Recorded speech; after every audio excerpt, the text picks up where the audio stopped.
The stars twinkled in the dark void as the Galactic Council ship entered the Sol system. Inside the massive vessel, junior diplomat Zelfran stood nervously before senior counselor Saltorix. "You understand your mission?" Saltorix asked, his four eyes blinking in sequence. "Yes, counselor. I am to observe the humans and report back whether they are ready for first contact," Zelfran replied. "Correct.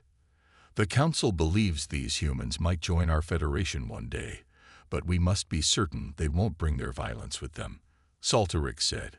"You have 20 Earth cycles to complete your assessment." The year was 2037, and humanity remained unaware of the alien eyes watching them. Dr. Alan Carter wiped sweat from his brow as he examined the results on his computer screen. The lab was small and underfunded, but the data was promising. "This can't be right," he muttered, running the simulation again. Captain Natalie Reeves entered the lab, her Space Force uniform crisp despite the late hour. "Please tell me you have good news, Alan. The committee is breathing down my neck." Alan turned to face her. "The particle behavior is consistent. If these readings are correct, we might have the beginning of a new propulsion theory." "In English, please," Natalie said with a tired smile. "We might have found a way to push the boundaries of space travel. Not faster than light yet, but a step in that direction." Natalie's eyes widened. "That's exactly what we need. The Chinese launched their Mars mission last week, and our funding depends on showing progress." From his hidden observation post in orbit, Zelfran watched the humans with growing fascination. His cloaked drone cameras followed key subjects, including the promising scientist and the military captain. "These humans are remarkably resilient," he dictated into his report.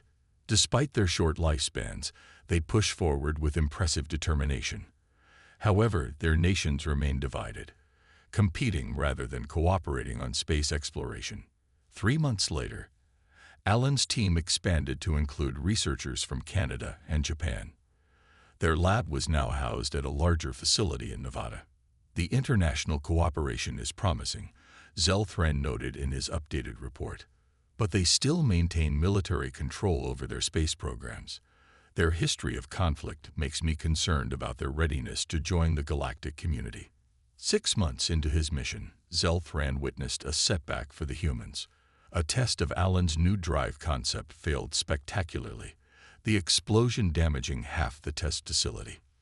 "We have to start over," Alan told Natalie as they surveyed the damage. "The committee will cut our funding after this," she replied. Alan shook his head.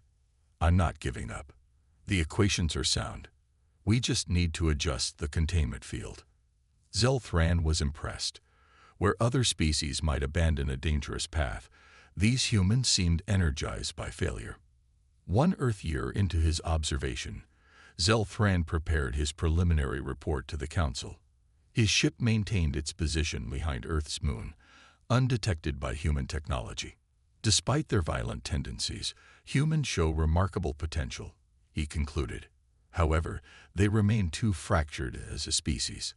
Their nations still compete when they should cooperate. I recommend delayed contact until they achieve greater unity." The Galactic Council convened to hear Zelfran's report. Representatives of 18 species debated the human question for days. "They are making faster progress than we expected," noted Ilari, the science director. "All the more reason to guide them before they develop dangerous technologies," countered Kravosh, a military leader. Daltorix raised his hand for silence. "The consensus is clear. We will delay contact for 20 Earth years. If humans prove themselves worthy by then, we will welcome them. If not, we will need to consider containment protocols." Zelfran felt uneasy as the vote passed. Something about these humans suggested they wouldn't wait patiently for 20 years, especially Dr. Alan Carter, who even now was rebuilding his laboratory with new funding and a determined look in his eyes. As Zelfran's ship prepared to maintain its silent watch, Alan scribbled a new equation on his whiteboard.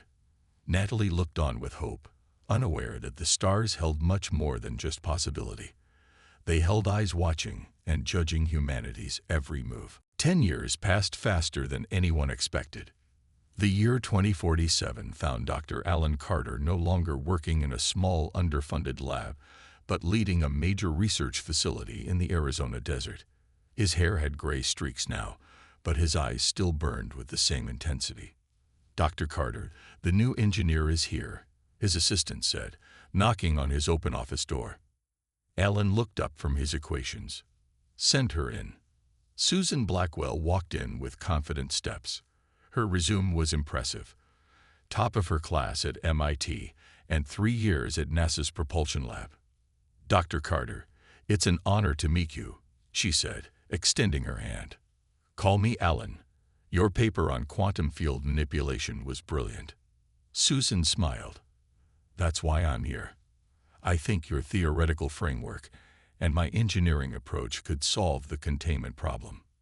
From orbit, Zelfran watched this meeting with growing interest.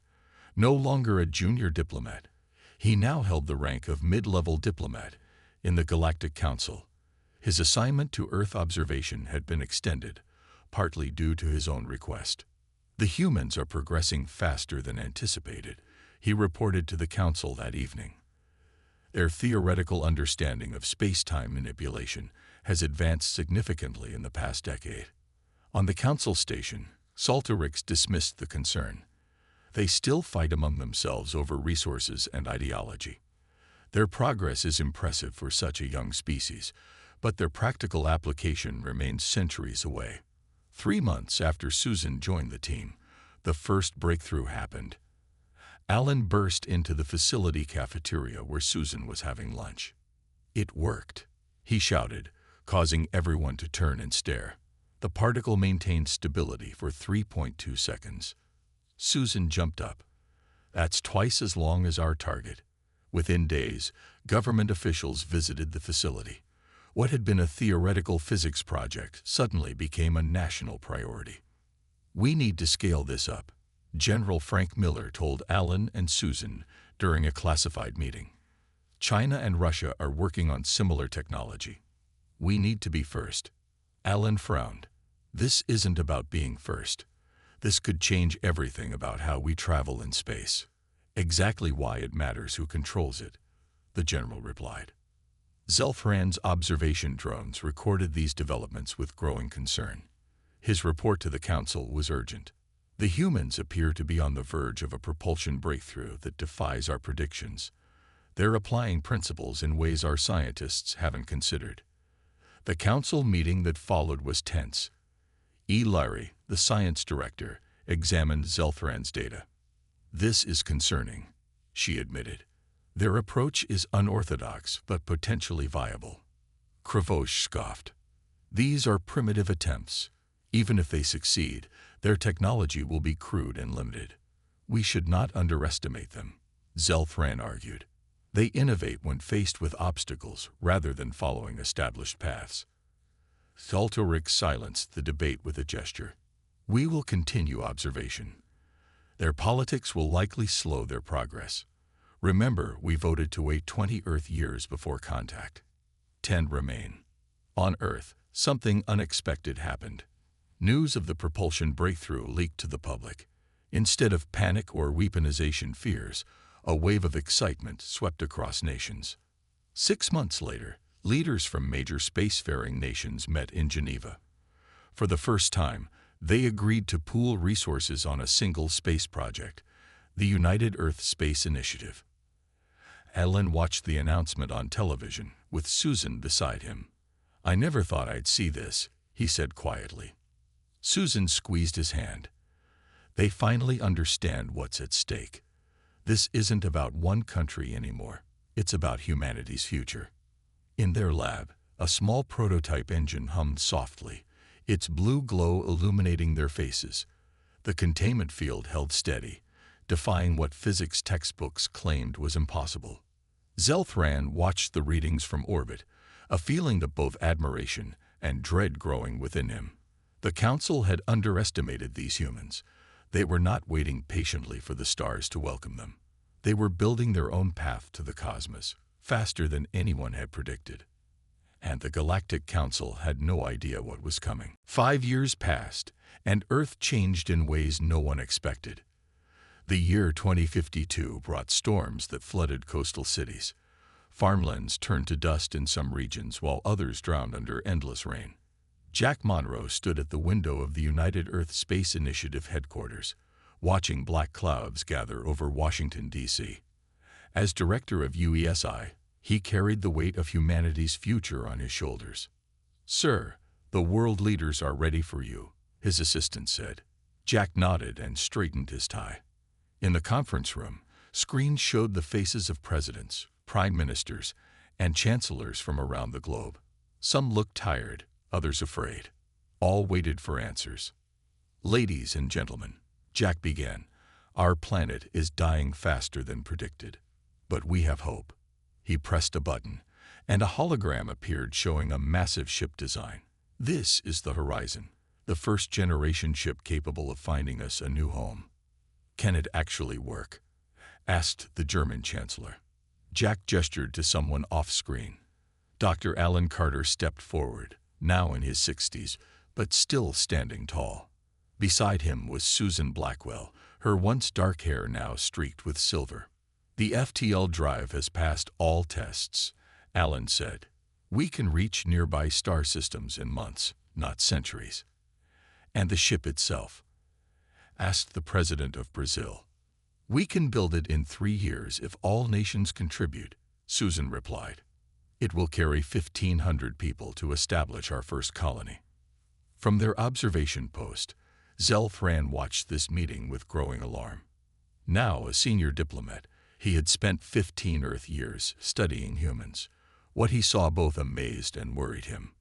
"The humans have not only developed functional faster-than-light theory," he reported to the council. "They're planning to build a ship capable of reaching nearby star systems. Their climate crisis has unified them in purpose." On the council station, the news caused an uproar. Zalterix, now Grand Counselor, called an emergency session. "This cannot be," Kravosh said. "No species develops FTL capability without first joining the council. It took the Zentari 300 years after first contact to achieve this technology." Ilari, the science director, studied the data carefully. "Their approach is unique.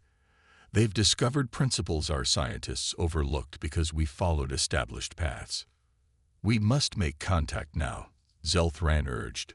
"Not in 5 more years. They are preparing to leave their world." After heated debate, the council voted to change their contact timeline. "We will make contact in 5 years, Salterix announced. 5 years may be too late, Zelthran warned. Back on Earth, construction of the Horizon began in orbit. Nations pooled resources like never before. Old enemies now worked side by side.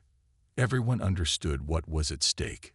In a massive facility near Houston, young astronavigator Linda Pearson worked day and night mapping potential star systems. "This one," she told Jack Monroe during a briefing. "Kepler 186f.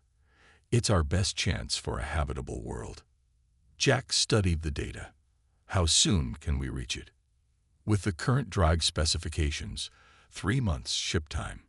Jack whistled softly. 3 months to a new Earth. Our grandparents would have said that's impossible. Linda smiled. "Good thing we don't listen to impossible." In Arizona, Alan and Susan supervised the final testing of the FTL drive prototype. The small test vessel hovered above the desert floor, surrounded by a shimmering field of blue energy. "Ready for Phase 3, Susan called. Alan nodded. "Engage full power." The blue field brightened, then with a flash and a soft pop of displaced air, the vessel vanished. 3 seconds later, it reappeared 2 miles away. "It works," Alan whispered, tears in his eyes. "It really works." Susan squeezed his hand. "We're going to the stars." "Alan." That night, Zelthran filed an urgent report to the council. "The humans have achieved working FTL travel on a small scale. I strongly recommend immediate contact before they complete their generation ship." The council began preparations, but true to their bureaucratic nature, The approval process for first contact would take weeks to finalize. Meanwhile, the horizon grew larger in Earth orbit every day, its massive frame a beacon of hope for a species that refused to die with their troubled world. 3 years passed with remarkable speed.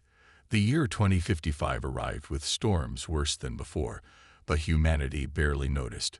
All eyes looked upward, to the massive ship now complete in Earth orbit. The horizon gleamed in the sunlight, its 1-mile length dwarfing all other human constructions in space. Shuttles buzzed around it like bees, delivering final supplies and crew members. Captain Natalie Reeves floated in the observation dome, watching Earth spin below. At 52, she had never expected to command humanity's first interstellar mission. Her gray-streaked hair floated around her face in the zero gravity. "Beautiful, isn't it?" said a voice behind her. Natalie turned to see Linda Pearson, the mission's chief astronavigator. At 28, Linda was one of the youngest senior crew members. "I've seen Earth from space before," Natalie said, "but knowing we're about to leave it forever makes it different." Linda nodded. "My calculations are complete. We can reach Kepler 186f in just under 3 months with the final drive configuration. You're sure it's habitable?" "As sure as we can be without standing on it." The probes sent back promising data. On the command deck, Dr. Alan Carter and Susan Blackwell made final adjustments to the FTL drive controls. Despite their age, both had insisted on joining the mission. "The containment field is stable," Susan reported. "We're getting better efficiency than in our tests." Alan smiled. "All those years of work, and here we are, ready to leave the solar system." Jack Monroe's voice came through the speakers. "Dr. Carter, we need you in the main conference room. The final crew manifest needs approval." In orbit around Mars, hidden from human detection, Zelfran's observation ship received urgent communication from the Council. "The contact ship has been dispatched," Saltorix informed him. "They will reach Earth in 3 days. Your mission is to maintain observation and prepare the humans for official first contact." "It may be too late," Zelfran replied. "The human ship appears ready for launch." "Delay them if possible," ordered Saltorix. "Use your judgment, but do not reveal yourself unless absolutely necessary." Back on Earth, final preparations moved faster than scheduled. Reports of new environmental disasters came in daily. Massive storms battered the coasts, and crop failures threatened food supplies worldwide. Jack Monroe addressed the global audience from UESI headquarters. "The Horizon will launch tomorrow, ahead of schedule. Captain Reeves and her crew will establish our first colony and prepare for the arrival of more ships. Construction on the Venture, Pathfinder, and Discovery is already underway." Millions watched the broadcast with hope and fear. For the first time in human history, every nation contributed resources to a single mission. Old enemies worked side by side, understanding that Earth's troubles made space exploration not just a dream but a necessity. On the horizon, the crew of 1,500 made final preparations. Each had been chosen from thousands of applicants: scientists, engineers, doctors, farmers, and teachers. Everyone needed to establish a new human colony. "Final systems check complete," Susan announced on the bridge. "The drive is ready." Captain Reeves took her command chair. All sections report status. One by one, the section leaders confirmed readiness. Linda Pearson entered the final navigation coordinates. "Course plotted for Kepler 186f, she reported. "Drive spooling up to full power." Natalie took a deep breath. "On my mark, engage the drive." 3, 2. An alarm blared through the ship. "Unknown object approaching at high speed," called the sensor operator. On the main screen, a sleek vessel appeared, unlike anything humans had built. It decelerated rapidly, taking position near the horizon. "We're receiving a transmission," the communications officer said, her voice shaking. "Captain, it's not in any human language." Zelfran watched from his hidden position as the Council's contact ship arrived. His reports had finally spurred them to action, but he feared it was too late. The Horizon's engines glowed with building energy. The humans were about to leave, ready or not. "Captain," Alan said, staring at the alien ship, "I think we're not alone anymore." Natalie's face hardened with determination. "Maintain launch sequence. Whatever they want, it can wait until we're safely underway." The alien ship hung in space near the horizon, its surface shimmering with colors that seemed to shift and change. On Earth, every screen showed the same image. Humanity collectively held its breath. "Launch sequence paused at T-10 minutes, announced Susan from her station. "Captain, what are your orders?" Natalie Reeves stood from her command chair. "Maintain all systems at ready status. We need to understand what we're dealing with." The communications officer worked frantically at her console. "The signal contains mathematical patterns. I think it's a language primer." Jack Monroe's voice came through from Earth. "Captain Reeves, we're sending up a diplomatic team. Don't take any action until they arrive." "With respect, Director," Natalie replied. "If this turns hostile, we need to launch immediately." On the Council diplomatic vessel, Grand Counselor Zaltorix prepared for humanity's first contact. His 4 eyes blinked nervously as his staff arranged the communication chamber. "Remember," he told the contact team, "these humans have developed faster than any species we've encountered. They must not be treated as primitives." Zelthran stood nearby, finally called to the main ship after years of hidden observation. Their proud and independent counselor. "Approach them as equals or they will reject you." Zaltorix waved a dismissive tentacle. "I've been negotiating with new species before you were born, diplomat. The standard protocols will suffice." 6 hours later, a small Earth shuttle docked with the alien vessel. Jack Monroe led the human delegation, accompanied by military officers and scientists. They stepped through the airlock into a chamber bathed in soft blue light. The aliens waited on the other side. Zaltorix stood tallest, his gray skin and 4 arms marking him as something utterly non-human. Beside him stood representatives of 6 other species, each more alien than the last. "Welcome," Zaltorix said through a translation device. "I am Grand Counselor Zaltorix of the Galactic Council, representing 18 sentient species across 200 star systems." Jack Monroe stepped forward. "I am Director Jack Monroe of the United Earth Space Initiative. On behalf of humanity, we greet you." "We have been observing your world for some time," Zaltorix continued. "We come now to officially welcome you to the galactic community." Jack's eyes narrowed slightly. "You've been watching us. For how long?" 20 of your years, Zaltorix admitted. "It is standard protocol to observe developing species before contact." Meanwhile, on the horizon, Captain Reeves received updates from the meeting. Alan and Susan stood beside her, reading the reports with growing concern. "They've been watching us for decades," Alan said, "and only now they decide to say hello." Susan frowned, "Just as we're about to leave." "That's not a coincidence." On the council ship, the meeting continued. Zaltorix displayed holographic images of advanced technology. "The council offers membership to humanity," he said. "We will share medical technology that can help heal your planet's environment.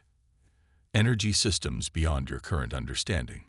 In return, we ask that you halt your independent expansion efforts and follow council protocols for controlled development."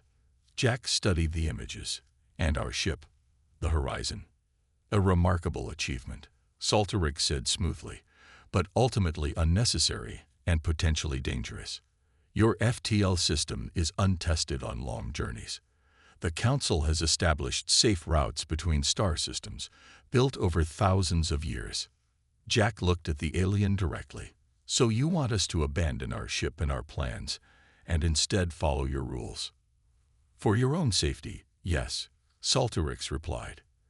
"There are dangers in the galaxy you cannot imagine." Zelthran watched the exchange with growing unease. He saw the human leader's expression harden, recognized the signs he had observed for 20 years. Back on the horizon, Linda Pearson suddenly sat up straight at her navigation console. "Captain, energy readings from the drive are spiking." Susan rushed to her station. "That's impossible. The drive is on standby." Alan checked the readings. "It's receiving a signal. Someone on Earth is activating it remotely." On a private channel from Earth, a message appeared on Captain Reeves' screen. "Launch now. We need options, not masters. Monroe." Natalie didn't hesitate. "All hands, secure for FTL transition. We launch in 2 minutes." As alarms sounded throughout the massive ship, the Horizon's engines glowed brighter. On the Council ship, the meeting was interrupted as an aide whispered urgently to Xaltarix. The Grand Counselor's eyes widened in alarm. "The human vessel is powering its engines. Stop them immediately." But it was too late. With a flash of blue light that temporarily blinded every sensor in Earth orbit, the Horizon vanished into FTL space, leaving behind a shocked Galactic Council and a humanity that had just taken its first step to the stars, on its own terms. 1 year passed since the Horizon vanished into the depths of space. On Earth, everything changed.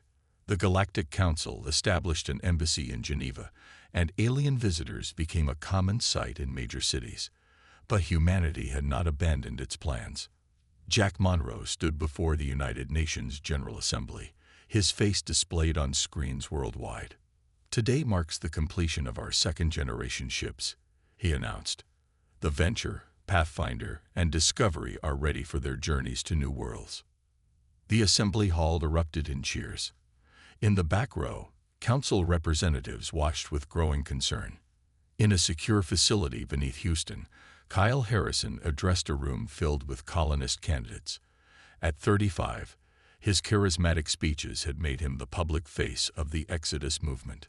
"The Council offers us technology, yes," Kyle said to the eager crowd, "but they demand we follow their rules, their established paths. Humanity has never thrived under such restrictions. We are explorers, pioneers. The stars belong to those brave enough to claim them." The room filled with applause. Among those watching was Susan Blackwell, now acting as chief engineer for the second wave of ships. "He's good," she told her assistant. "We need people like him to keep morale high." In the Council embassy, Xaltarix faced an emergency communication from his superiors. "You assured us they would accept our guidance." The Council elder's image flickered with disapproval. "Yet they build more ships. The situation is unacceptable. They are more independent than we anticipated." Xaltarix replied. "We offer them technology, but they adapt it and continue their own development path." Zelthran, now assigned to the embassy, spoke up. "If I may, the humans see our late arrival as proof they must rely on themselves. They welcome our knowledge, but reject our control." The elder's eyes narrowed. "Continue diplomatic efforts, but prepare containment protocols if necessary. These humans must not be allowed to expand unchecked." After the transmission ended, Zelthran approached his superior. "Containment would be a grave mistake. These humans—" "Know your place, diplomat," Xaltarix snapped. "The Council will decide what's best for galactic stability." Meanwhile, deep in Council space, the Horizon emerged from FTL near Kepler 186 F. The blue-green planet loomed large on the ship's view screen. Captain Natalie Reeves smiled at the sight. "Sensors confirm breathable atmosphere and liquid water. We found it. New Eden." Linda Pearson checked her navigation readings. Transit time was exactly as calculated. No drive degradation detected. Alan Carter, now using a mobility aid due to his age, looked at the planet with tears in his eyes. "We made it." The Horizon's landing shuttles descended to the surface, touching down on a vast plain near a freshwater lake. Captain Reeves was the first to step onto the soil of humanity's new home. Back on Earth, news of the Horizon's successful landing caused celebration and a surge in Exodus volunteers. Millions applied for positions on the next wave of ships. The Council diplomats watched with growing alarm as humanity accelerated its departure plans. Their offers of environmental restoration technology came too late. Earth's wounds ran too deep, and humanity had already chosen its path to the stars. In a secret meeting with Dr. Carter's former colleagues, Zelthran broke protocol. "The Council is considering measures to restrict your expansion," he warned. "They fear your independent development." "Why are you telling us this?" asked one of the scientists. "Because in 20 years of observation, I've learned that humanity thrives when faced with challenges. You deserve the chance to find your own way among the stars." As the meeting concluded, alerts sounded across the globe. The Venture, first of the second-generation ships, had begun its launch sequence from orbit. Saltarix ordered Council ships to move into blocking positions. They cannot be allowed to leave without proper oversight. But Earth's defense systems, enhanced with adapted alien technology, activated. A protective screen formed around the departing vessel. Jack Monroe's message broadcast to the Council ships was brief. "We appreciate your wisdom, but we choose our own path. The Venture is bound for the TAS CD system. We invite you to visit our colonies when established, as guests, not rulers." The Venture's engines flared brilliant blue, and the massive ship vanished into FTL space. Before the Council could respond, the Pathfinder and Discovery began their launch preparations. Earth was emptying, one ship at a time, and the Galactic Council could only watch as humanity claimed the stars on its own terms. 2 years after the first wave of ships left Earth, the Galactic Council called an emergency summit. Representatives from all 18 member species gathered in the Great Hall on the central council world of Axelon Prime. Grand Counselor Saltarix stood before the assembly, his gray skin pale with stress. "The human situation has grown beyond our control. They have established colonies on 3 worlds and have 6 more ships under construction." The council chamber erupted in angry shouts and concerned murmurs. Kravosh, the militant representative of the Drazeri species, rose to speak. "These humans must be contained. They ignore established protocols and claim systems without proper surveys. Their rapid expansion threatens the stability we have maintained for thousands of years." Many council members nodded in agreement. Ilari, the science director, offered a different view. "The humans have shown remarkable innovation. Their FTL drive design is unlike anything in our archives. Perhaps we should learn from them rather than try to control them." A heated debate lasted for days. Some species advocated for a military blockade of Earth. Others suggested offering humans special status within the Council. Meanwhile, on New Eden, the first human colony thrived. Captain Natalie Reeves, now colony governor, reviewed construction plans with her staff. "The second settlement is almost complete," reported her assistant. "We can accommodate the passengers from the Venture when they arrive next month." Linda Pearson entered the room, now serving as communications director. "Governor, we've received a transmission from Earth. The Council is holding an emergency meeting about us." Natalie frowned. "They still don't understand. We're not trying to challenge them. We're just ensuring our survival." On Earth, the population had dropped by 15%. Millions had departed on colony ships, while millions more prepared for the next wave. The once crowded cities felt strangely empty. In his office at UESI headquarters, Jack Monroe received an unexpected visitor. Zelthran entered, looking anxious. "I come unofficially," the alien diplomat said. "The Council summit is not going well for humans. Kravosh and others push for containment measures." Jack leaned forward. "What kind of measures?" "A blockade of your solar system. Interdiction of your colony worlds. Perhaps worse." Jack's face hardened. "That would be a mistake. We have no quarrel with the Council, but we won't be imprisoned in our own system." Zelthran nodded. "I have told them this. Few listen. They fear what they cannot control." As they spoke, a messenger burst into the room. "Director, we've received a transmission from the horizon." Jack and Zelthran hurried to the communications center. On the main screen, Governor Reeves appeared, her face serious but proud. "Earth Control, I'm pleased to report New Eden Colony is now fully self-sufficient. Our first harvest exceeded expectations. The biosphere is compatible with Earth life with minimal adjustments needed. We are ready to receive the Venture and her passengers. As the transmission continued, Zelthran watched the humans around him. Their faces shone with hope and determination. They were not retreating from their dying world in fear. They were expanding to the stars with purpose. Back in the council chamber, the vote was about to be taken. Zaltarix prepared to announce the decision when an aide rushed in with urgent news. The humans are accelerating their departure, the aide reported. 3 more ships launched in the past hour. The council erupted again. Kravosh pounded his fist on the table. You see, they defy us openly. Larry studied the data on her screen. Fascinating. They've improved their drive efficiency by 30%. The new ships will reach their destinations in half the time. On Earth, the massive Ark's destiny, legacy, and promise rose from their construction facilities in orbit. Each carried 20,000 colonists bound for distant stars. Kyle Harrison addressed the departing colonists from the Bridge of the Destiny. Today we write a new chapter in human history. The Council believes we should wait, follow their rules, travel their charted paths. But humanity has never been good at following others' rules. We make our own way. As the ships prepared for FTL transition, Zelthran watched from the UESI control center. He had made his choice. His report to the Council would be his last. His future, he decided, lay with these remarkable humans and their bold journey to the stars. They still don't understand you, he told Jack Monroe.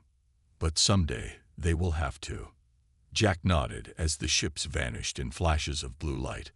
By then, it will be too late to save us, because we will have already saved ourselves. 5 years after first contact, Earth had changed beyond recognition. Where once stood crowded cities, now mostly empty buildings remained. Parks grew wild without maintenance. Roads cracked as nature slowly reclaimed the land. Ryan Walsh stood at the window of what had once been UESI headquarters. As the final director of humanity's exodus, he carried the weight of those last to leave. Final report, sir, said his assistant, handing him a tablet. The destiny, legacy, and promise have all successfully established colonies. New Eden now has over 50,000 residents. The networks between colonies are operational. Ryan nodded. And the final arcs. The Hope, Unity, and Endeavor are prepared for launch. They will carry the last 2 million humans from Earth. Outside the window, a council ship hovered, watching. Since the emergency summit 2 years ago, relations had remained tense but not hostile. The council had abandoned threats of containment when they realized how quickly humans were leaving. On the council observation vessel, Grand Counselor Zaltarix prepared for one final diplomatic mission. After years of failure, his position in the council had weakened.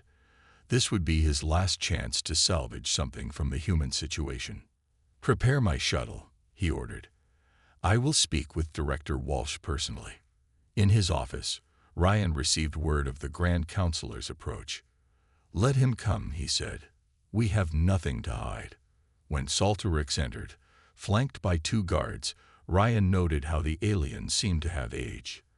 The once proud counselor now moved with a slight stoop. Director Walsh, Zaltarix began, I come with a final offer from the Galactic Council. Ryan gestured to a chair. Please, sit. What does the Council propose? We recognize that we misjudged humanity, Zaltarix said, the words clearly difficult for him. The Council now offers full membership, without restrictions on your colonies. We ask only that future expansion follow established protocols. Ryan studied the alien's face. A generous offer, Counselor. 5 years ago, it might have changed everything. And now? Now we have 8 thriving colonies across 7 star systems. Our people have found new purpose. Earth itself is healing without our presence. You would abandon your homeworld completely. Zaltarix seemed genuinely shocked. Ryan smiled. Not abandoning, giving it rest. Perhaps in a few centuries, humans might return to a recovered Earth. On the outskirts of what had once been London, Olivia Chen worked in her laboratory. At 25, she represented the new generation of human scientists. As the granddaughter of Susan Blackwell, she had inherited both her genius and determination. "Test sequence complete," she announced to her team. "The phase shift drive works perfectly. Transit time to New Eden reduced to just 14 days. Her assistant looked up in awe. The council said such technology was impossible. Olivia laughed. "They say many things are impossible until we do them." Back at headquarters, Ryan concluded his meeting with Saltorix. "We appreciate the council's offer, but humanity has chosen its path. However, I have a counter-proposal." The Grand Counselor tilted his head curiously. "What do you propose?" "An alliance between equals. Open exchange of knowledge. Council representatives are welcome to visit our colonies, not as supervisors but as guests and partners." Zaltorix considered this. "The Council may not accept such terms. Then they will miss an opportunity to learn from us, as we could learn from them." After the counselor departed, Ryan walked to the Launch Control Center. The final countdown for Earth's last 3 arcs had begun. On board the Hope, families settled into their quarters. Children looked with excitement at images of their new homes among the stars. None showed fear, only anticipation. From orbit, the Council fleet watched as the massive ships rose from Earth. Their blue engines glowed with energy that Council scientists still struggled to fully understand. Zaltorix stood on his ship's observation deck as the human vessels prepared for FTL transition. Beside him stood Zelfran, returned from New Eden as an official human ambassador. "They were never ours to save," Zelfran said quietly. "No," Saltorix admitted. "Perhaps they will save us instead." With brilliant flashes of blue light, the last human ships vanished into the depths of space. Behind them, they left their cradle world to heal, and before them lay a future among the stars, a future they had claimed not through conquest or theft, but through human ingenuity, determination, and courage. The Galactic Council had arrived too late to guide humanity. Instead, they watched as a new power emerged in the galaxy, one that would never be content to follow, but would always find its own way forward.